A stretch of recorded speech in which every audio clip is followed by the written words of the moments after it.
Welcome you to this presentation. This is a course that we launched this year in July. It's for our youngest students, and the idea is to bridge going from being a student to entering the workplace or higher education. So they've been with us for 4 weeks. They've been studying hard, working on their English and learning lots of new skills, professional skills.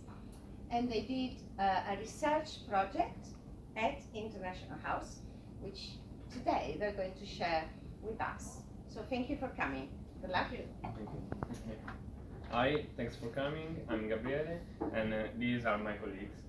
And for those of you who don't know, we attend a class for 2 weeks in the IH school. Before starting, I want to say that if you want to ask some question, you can after the end of the presentation. And we have been working on a project titled "How we can break cultural barriers in a classroom." We interviewed 11 teachers and 41 students in the high school, and about this question. And today we are going to present to you the results.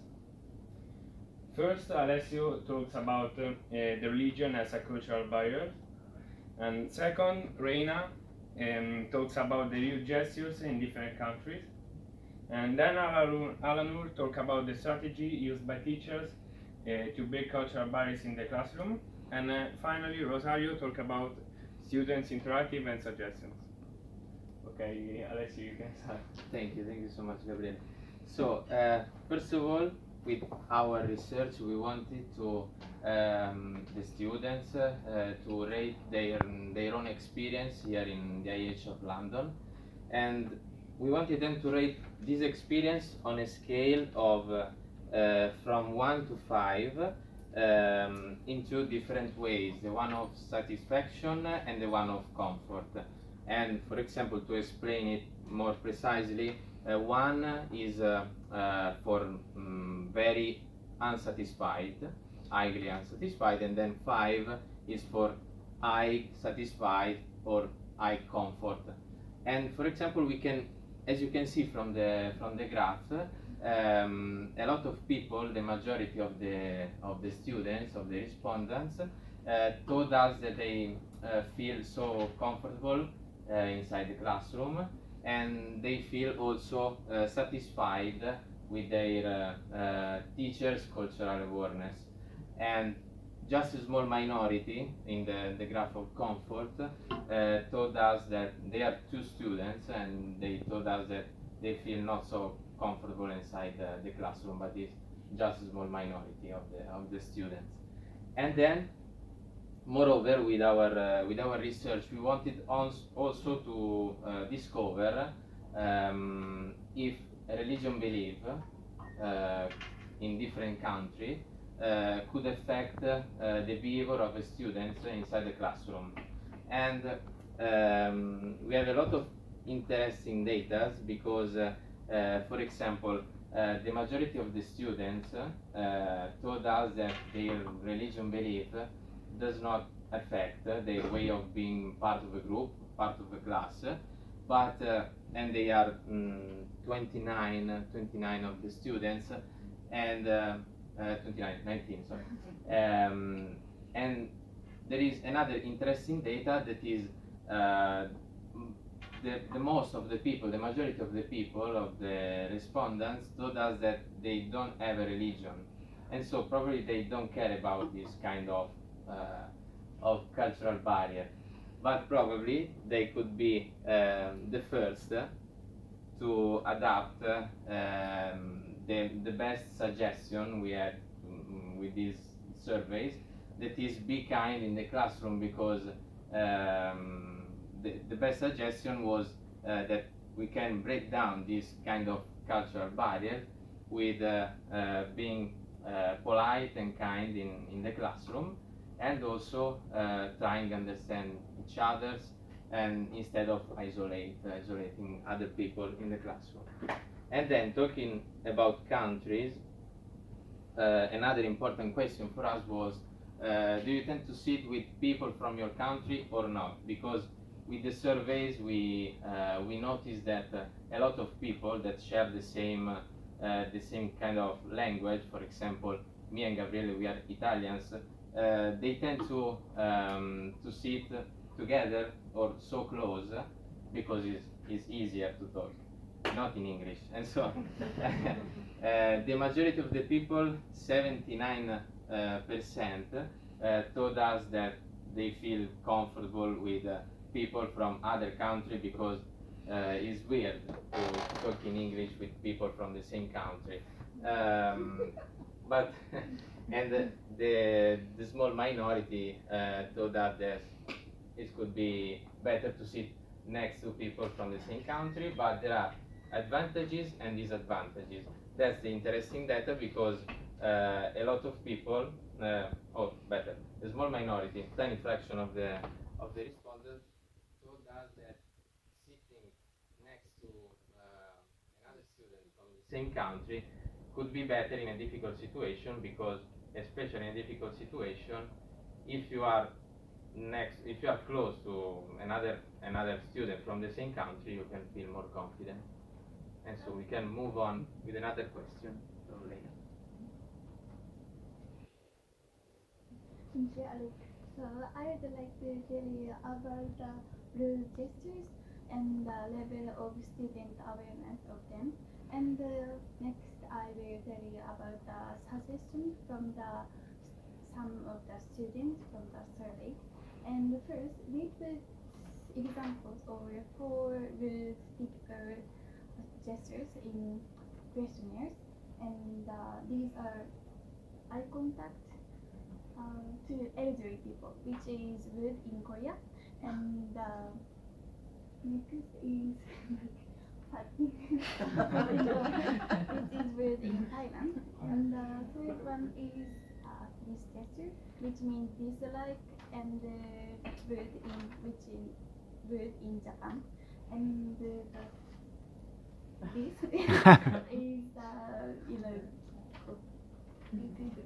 rude in here UK. So I apologize if any of you are offended just then.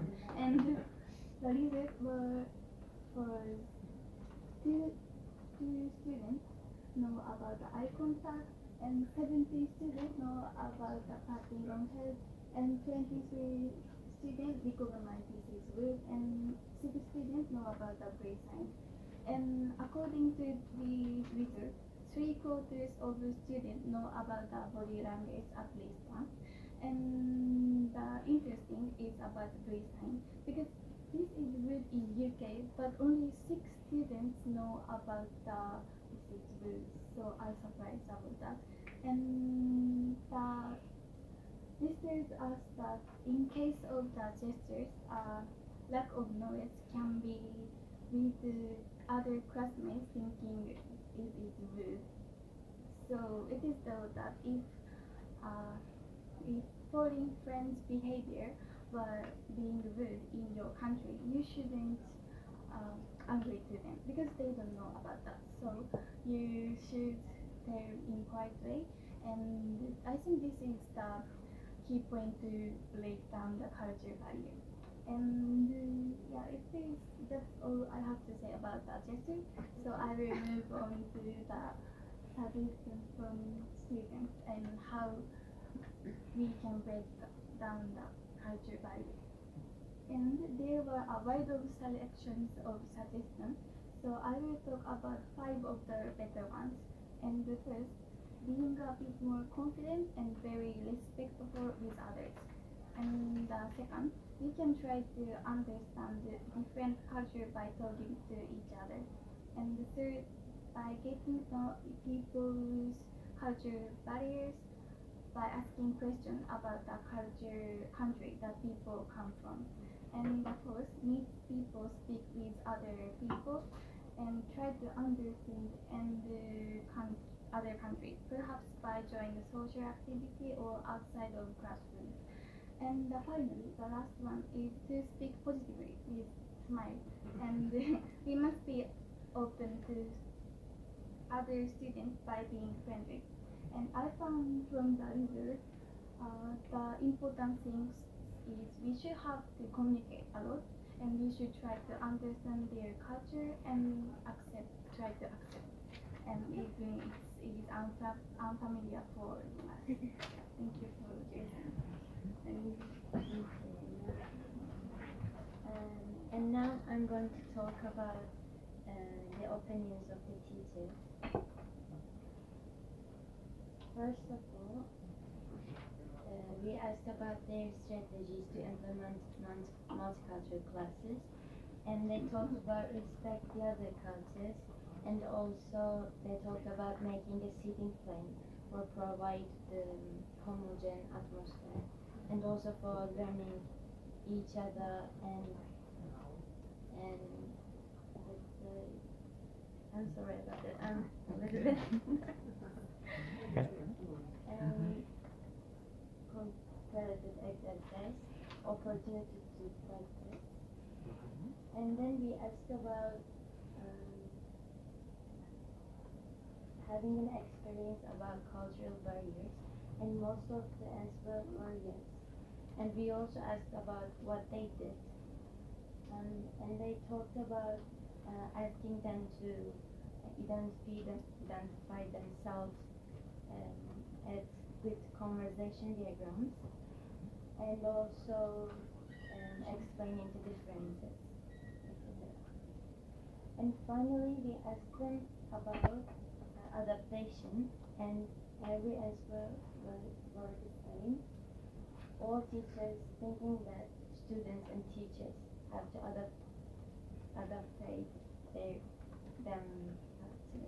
culture and self-culture, and because they think that we are all same as human and equal, also mutual respect, and we all have an ability to adaptate our culture. That's all. Okay, so as we all have said, communication is key here. But the thing is, how do you get your students to interact with each other? I mean, we know that we have to communicate and we have to understand each other, but you need to have a way to do that as a teacher. And here we can see that teachers were fairly split between asking questions and the seating plan. So the thing is, to communicate, you need to first, as the teacher, the authority in the classroom, you need to give a space to them to tell you what is wrong, what are the questions, how are they feeling. Not only with exercises and giving handouts to fill in, but also to talk and to interact within the students. And the changing seat plan. This is for people to get to know other points of view, other cultures, that the same thing could be done in another way and it's also correct. It's just from another point of view. Now going to the next question, to separate or not your students. Most of the teachers answered that they tend to separate their students to get more variety in the answers. But this is also to maximize needed use of English, so they make sure that they are not speaking the same language.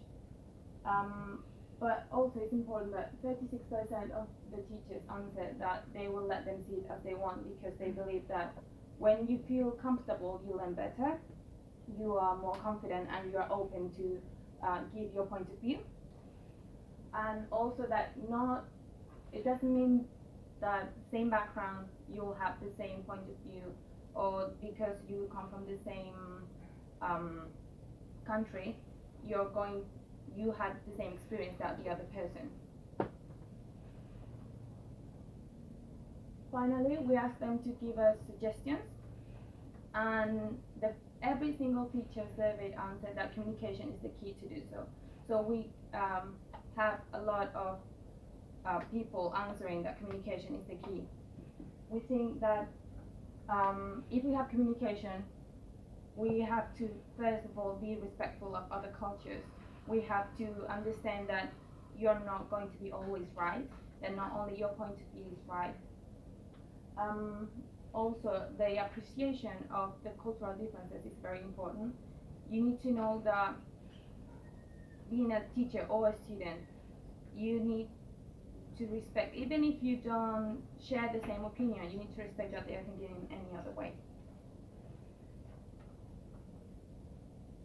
And teachers also, we need to know that they need to be both time and culture sensitive with the students and with their colleagues as well.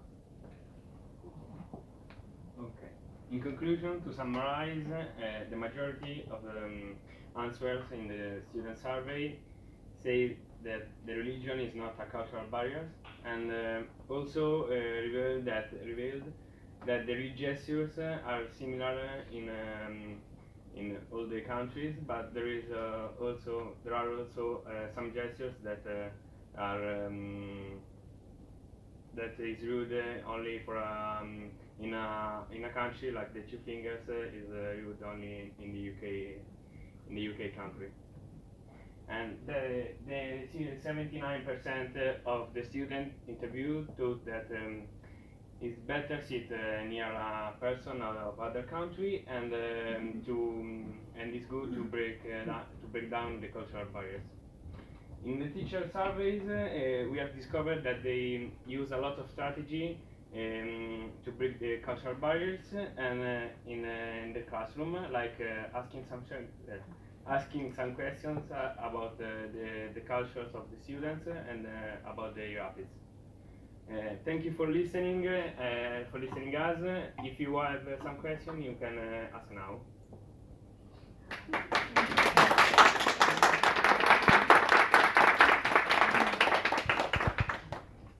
Simply tell us where you are from, all of you. You are from? Turkey. Turkey. And you? I'm from Japan. Japan? Chile?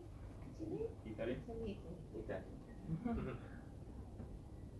And did you find that working together improved your understanding of other countries and other cultures? I think that by going through this project and having to ask more people from different countries, we get to understand that something that is very commonplace, that is very normal, that we do every day, for other people is so strange that they see it as a bad manner, that they don't do that because it's disrespectful with other people. And that's something that we need to appreciate and we need to understand. And I think that we are lucky that we know that, so we can be more open, and we need to also let other people know. It's not something that you need to keep to yourself. Yeah.